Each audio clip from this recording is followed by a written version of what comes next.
Hello అండి, అందరికీ welcome to Padma Prasad blogs. ఈరోజు నేను మష్రూమ్ కర్రీ చేశానండి.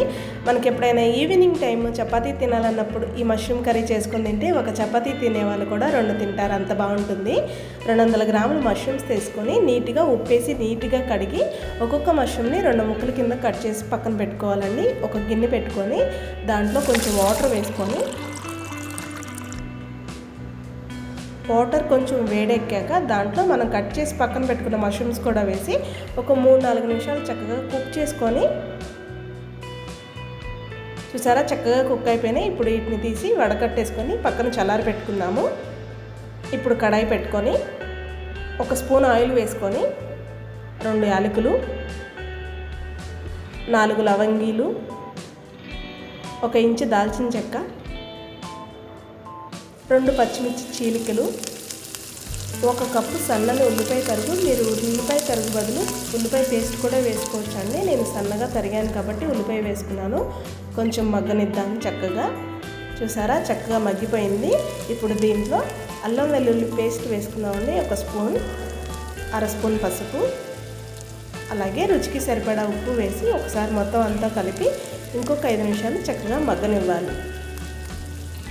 చక్కగా మగ్గింది చూసారా. ఇప్పుడు దీంట్లో 1/2 స్పూన్ పచ్చికారం, 1/2 స్పూన్ గరం మసాలా వేసి ఇంకొకసారి మొత్తం అంతా కూడా కలుపుకోవాలి.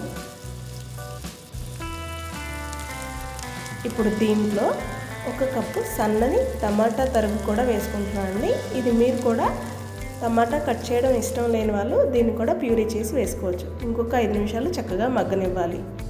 చూసారా టమాటాలో వాటర్ అంతా కూడా బయటకు వచ్చేసింది. ఇప్పుడు దీంట్లో 1 స్పూన్ చిక్కటి పెరుగు వేసుకున్నానండి.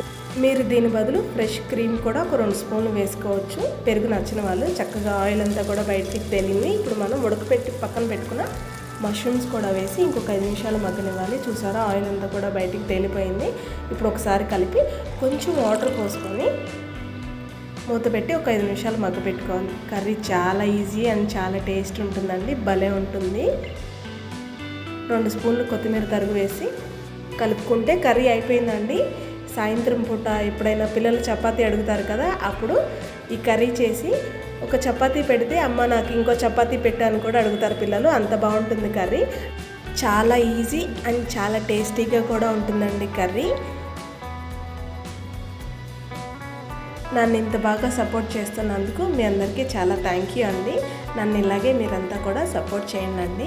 అలాగే నా వీడియో కనుక మీకు నచ్చితే కనుక లైక్ చేయండి, సబ్స్క్రైబ్ చేయండి, షేర్ చేయండి.